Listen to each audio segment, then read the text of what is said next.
So here we are, London, still. We've just done the whole day of PlayStation. Yes. Everything started off with Jim Ryan. Give a... I should actually say I was here yesterday for a lovely dinner with some of the developers. Getting Michael drunk. Denny, having a good talk with Michael Denny, for instance, and it was very. It's always cool to sort of get those off the record conversations and get to talk to them a little bit more. And cool party, which I have some shot for. Maybe that will be cut in here. A PlayStation anniversary party where you could play all the different consoles. They had a really cool wall where you could write your memories and really cool. Didn't have a lot of time for that because we had to get up early today to do what we've been doing, which, as you said, Jim Ryan started off. Mm-hmm. Yep, with his keynote speech, he reminisced about, all the times that he spent on PlayStation over the years, Yeah, he's been here since the beginning. Since the beginning in the UK, and they were talking about Ridge Racer and about his memories of kind of getting the first console up off the ground, and then how they made waves and brought gaming to kind of popular culture.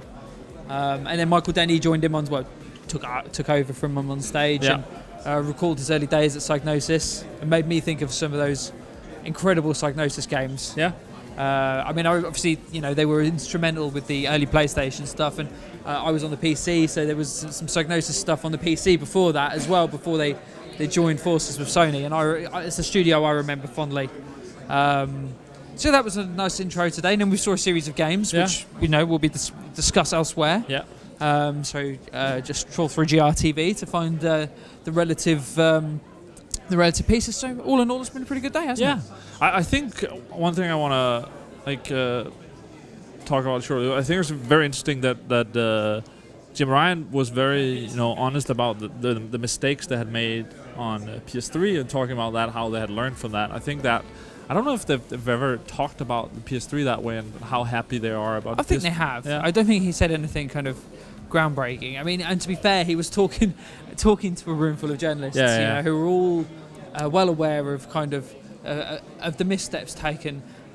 I also think it's a lot easier to talk about to talk about the problems that they had last gen because of the phenomenal success they've had this gen. Things have come round. They took their foot off the gas last time around, and they didn't this time. Yeah. And they're reaping the rewards of that refocused effort. It was a very frank keynote. And he said that he's usually a little bit intimidated by talking. I might have taken completely out of context, but by kind of talking to that many journalists as were assembled there. But I think probably every single person in the room has some really, really positive memories of PlayStation over the years. And that's a good way of doing an event like this. It's really pulling out all the positive memories that everyone has for this brand. And now, if we're a year into the PlayStation 4, we haven't seen that huge amount of big games yet. No. But we're beginning to see them with some of the games we've seen here. So how do you feel that with the games we've seen here, we're going ahead now with the next year of PlayStation? Well, this year has been phenomenally successful. Yeah. In some respects, but in some respects it's been a bit. It hasn't really been the first party year though. Yeah, it's been a bit lackluster in ways. Yeah.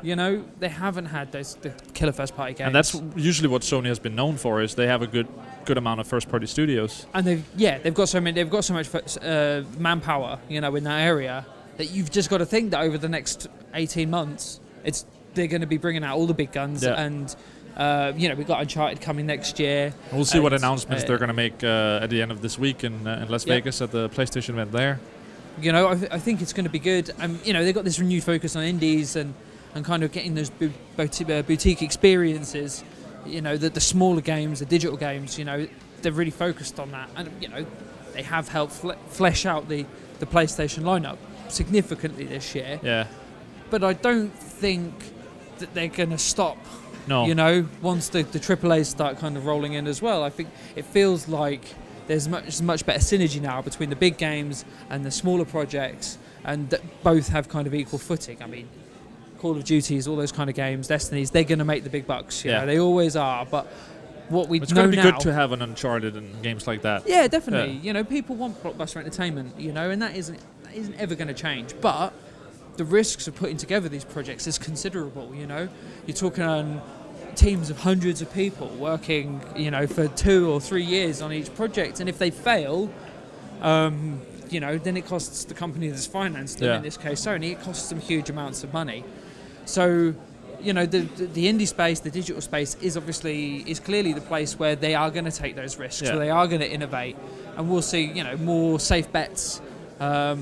And that's maybe why we've seen kind of less killer AAA games, because they simply haven't been able to take the risks. And it also takes time to make them. We're a year into the console, and it usually it takes some time to get used to the new hardware. They say it's easier to develop for the PS4, so that should help. But there's a lot of similarities between the architecture here and like PC stuff, for example. And Xbox as well, which makes it easier that you can develop sort of easier for all of them.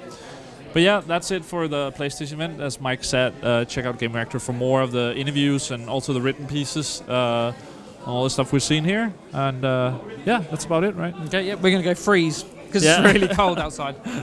Thanks a lot.